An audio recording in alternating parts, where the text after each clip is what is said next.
नमस्कार दर्शक बंधुगण आज मुझे ये भिडियो कहनेबी आपने केमी एठे प्रधानमंत्री पक्का घर मागणार केमी पाइपर सबकि मुझे आपको ये भिडियो डिटेल कहनेबी जदि आपने योग्य थे ताहले आपणकर एलिजिबिलिटी क्राइटेरिया कौन तो आपने केमी कौन करेंगे आपने घर पाइपर मुझे आपको सबकि ये भिडियो कहनेबी चलतु डेरी नक आपने भिडियो को प्रथम शेष देखो आपने भी जदि घर पाऊन तो आपने केमी पाइबे ये भिडियो आपने गोटी गोटी कर सबकि जानीपर चलतु डेरी नगर मु भिडियो को स्टार्ट कर नौची तो कौन रही अपडेट 3 कोटी परिवार को मिल पक्का घर प्रधानमंत्री आवास योजना क्यों मैंने घर पाइबे ये भिडियो मुझे आपको कहनेबी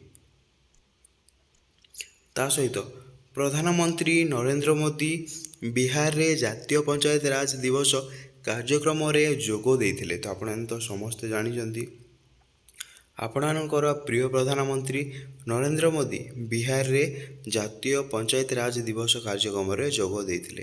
तो जोग देबा परे एही समय रे मुख्यमंत्री नीतीश कुमार बिहार राज्यपाल आरिफ मोहम्मद खान केंद्र मंत्री राजीव रंजन सिंह एवं अन्यान्य नेता तांको सहित उपस्थित थिले। तो क्यों माने सब उपस्थित थिले से समय रे मुख्यमंत्री नीतीश कुमार आपणकर ता सहित बिहार राज्यपाल आरिफ मोहम्मद खान केंद्र मंत्री राजीव रंजन सिंह एवं अन्यान्य नेता तांको सहित उपस्थित थिले बोली कहा जाउची। ता सहित कौन यही समय रे प्रधानमंत्री ओम शांति कही श्रद्धांजलि जनाई अभिभाषण आरंभ करथिले। तो यही समय रे से कौन कही प्रधानमंत्री ओम शांति कही श्रद्धांजलि जनाई अभिभाषण से आरंभ करथिले। ता सहित कौन रही या परे मोदी कही जे पर्यंत भारत गाँव में मजबूत हेब नहीं से पर्यंत भारत विकास हो पारिबो नहीं। तो मोदी सरकार भाषण दे कही जे पर्यंत भारत गाँव मजबूत हेब नहीं से पर्यंत भारत रे विकास हो पारिबो नहीं बोली कहा जाउची। तो आपण तो क्लीयर हेले मोदी सरकार आपणकर भारत को केते प्रायता देउछंती ता सहित आपणकर सब डिटेल कहबी। तो पंचायत राज व्यवस्था रे महिला को 50% संरक्षण देवार बिहार प्रथम राज्य एवं यह ही सामाजिक विकास प्रकृत उपाय। तो आपणकर जदि आपने बिहार जिलार बासिंदा अच्छा ताहले आपण बहुत बड़ा खुशी खबर कहीं आपणकर पंचायत राज व्यवस्था रे महिला को 50% संरक्षण देवार बिहार रे प्रधानमंत्री मोहन एठरे आपणकर मोदी सरकार कहते। तो क्लीयर है आपणकर प्रधानमंत्री आपणकर 50% आपणकर नारी को संरक्षण देवे बोली कहा जाउची। ता सहित एथिपाई सरकार मिशन मोड रे काम करुची। ता सहित बिहार रे एसएचजी महिला को 1 कोटी सहायता दि जाएगी। तो ता सहित बिहार रे कौन कराई जदि आपने भी एसएचजी महिला अच्छा ताहले आपणकर बिहार रो 1 कोटी एमती अच्छा जी को 1 कोटी सहायता एसएचजी महिला को दि जाएगी बोली कहा जाउची। ता सहित कौन रही तो राज्य में 57 लाख गरीब परिवार को पक्का घर दि जाएगी बोली कहा जाउची। तो पाखापाखि राज्य में एमती अच्छा जो मैंने कि दारिद्र्य सीमारेखा तले गति कर प्रधानमंत्री आवास योजना रे घर वितरण करा जाउची बोली कहा जाउची। पाखापाखि केते लक्ष लोक घर पाई सारछंती। तो पाखापाखि घर तो कहीं पाई ना पाखापाखि 57 लाख एमती लोक अच्छा जो मैंने कि 2025 घर पाए बोली कहा जाउची। सेहीपरि आगामी दिन में देश में 3 कोटी गरीब को पक्का घर मिलियो बोली कहते प्रधानमंत्री। सेहीपरि तो ये थिला आपणकर 57 लाख गरीब परिवार को पक्का घर दि जाइए। तो एबे आपणकर जो 57 लाख अच्छा जो मैंने कि पक्का घर पाई सारी तापर आपणकर आगामी दिन में केते लक्ष लोक पाइबे आउ 3 कोटी लोक एमती अच्छा जो मैंने कि पक्का घर पाइबा जाउछंती। से भितर आपणकर भी ना हो पारे। तो आपने क्यों जिलूर भिडियो देखुं आपने कमेंट करके जनातु। ता सहित कौन रही सेहीपरि आपणकर पहलगाम आतंकवादी आक्रमण को नहीं मोदी कहते मृतक परिवार सह पूरा देशवासी छिड़ा होइछंती। तो आपने जानिथिबे पहलगाम रे केमिति आतंकवादी आक्रमण को लेकिन मोदी कहते जे मृतक परिवार सह पूरा देशवासी छिड़ा होइछंती। 140 कोटी भारतीयों आशा पूरण हम आतंकवाद विरोध में लड़े जारी हम। ତ ଯେତେ ବି ଆପଣଙ୍କର ଯେଉଁ 140 କୋଟି ବାସିନ୍ଦା ଅଛନ୍ତି ସେମାନଙ୍କର ଆଶା ପୂରଣ ହେବ। ଯିଏ ବି ଆପଣଙ୍କର ଧରା ପଡ଼ିବ ସେମାନଙ୍କୁ ଡାଇରେକ୍ଟ ଏଠାରେ ଆପଣଙ୍କୁ ବଡ଼ ଦଣ୍ଡ ଦିଆଯିବ ବୋଲି କୁହାଯାଉଛି। ତା ସହିତ କଳ୍ପନାଠୁ ବଡ଼ ଦଣ୍ଡ ମିଳିବ ବୋଲି ମୋଦି ଖୋଲାଖୋଲି ଚେତାବନୀ ଦେଇଛନ୍ତି।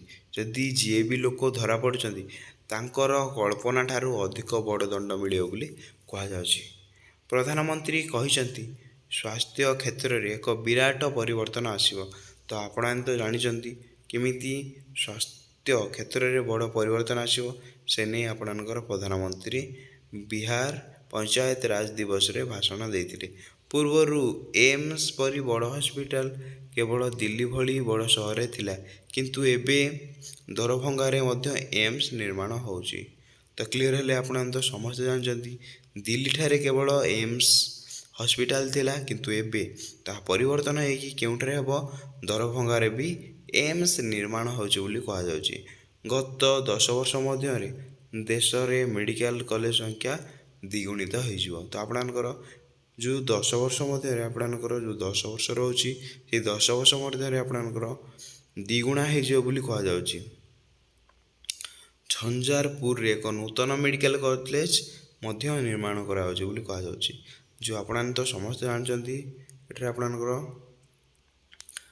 ଏଠାରେ ଝଞ୍ଝାରପୁରରେ ମଧ୍ୟ ଏକ ନୂତନ ମେଡ଼ିକାଲ ସ୍ଥାପନ କରାଯାଉଛି ବୋଲି କୁହାଯାଉଛି। ତା ସହିତ କ'ଣ ସେ ଆହୁରି କହିଛନ୍ତି ଗ୍ରାମାଞ୍ଚଳରେ ଭଲ ହସ୍ପିଟାଲ ନିର୍ମାଣ ପାଇଁ ଦେଶବ୍ୟାପୀ 1.5 ଲକ୍ଷରୁ ଅଧିକ ଆୟୁଷ୍ମାନ ଆରୋଗ୍ୟ ମନ୍ଦିର ମଧ୍ୟ ନିର୍ମାଣ କରାଯାଉଛି। ତ ଆପଣମାନେ ତ ସମସ୍ତେ ଜାଣିଛନ୍ତି ସମସ୍ତେ ମଧ୍ୟ ଆୟୁଷ୍ମାନ ଭାରତ ଯୋଜନା କାର୍ଡ଼ ପାଇସାରିଛନ୍ତି। ତ ସେ ନେଇ କ'ଣ କରିଛନ୍ତି ମୋଦି ସରକାର ଆପଣଙ୍କ ଗ୍ରାମ ଅଞ୍ଚଳରେ ଭଲ ହସ୍ପିଟାଲ ନିର୍ମାଣ ପାଇଁ ଦେଶବ୍ୟାପୀ 1.5 ଲକ୍ଷରୁ ଅଧିକ ଆୟୁଷ୍ମାନ ଆରୋଗ୍ୟ ମନ୍ଦିର ନିର୍ମାଣ କରିଛନ୍ତି। ତ ଦେଶରେ ପାଖାପାଖି 1 ଲକ୍ଷରୁ ଅଧିକ ଅଛନ୍ତି, ତା ସହିତ 50,000 ହିତାଧିକାରୀଙ୍କ ପାଇଁ ସେ ନୂତନ ଆୟୁଷ୍ମାନ ଆରୋଗ୍ୟ ମନ୍ଦିର ନିର୍ମାଣ କରୁଛନ୍ତି ବୋଲି କୁହାଯାଉଛି। ବିହାରରେ 10,000ରୁ ଅଧିକ ଏପରି କେନ୍ଦ୍ର ନିର୍ମାଣ କରାଯିବ। ତ ଆପଣଙ୍କର ବିହାର ରାଜ୍ୟରେ 10,000ରୁ ଅଧିକ ଏମିତି କେନ୍ଦ୍ର ନିର୍ମାଣ କରାଯିବ ବୋଲି କୁହାଯାଉଛି। ଏଠାରେ ଆପଣଙ୍କର କ'ଣ କୁହାଗଲା, ଜନ ଔଷଧ କେନ୍ଦ୍ରଗୁଡ଼ିକୁ ଗରିବ ଏବଂ ମଧ୍ୟବର୍ତ୍ତୀ ବର୍ଗଙ୍କ ପାଇଁ ବହୁତ ଲାଭଦାୟକ ପ୍ରମାଣିତ ହେଉଛି। ଏଠାରେ 80% ଶସ୍ତା ଔଷଧ ଉପଲବ୍ଧ ହେବ।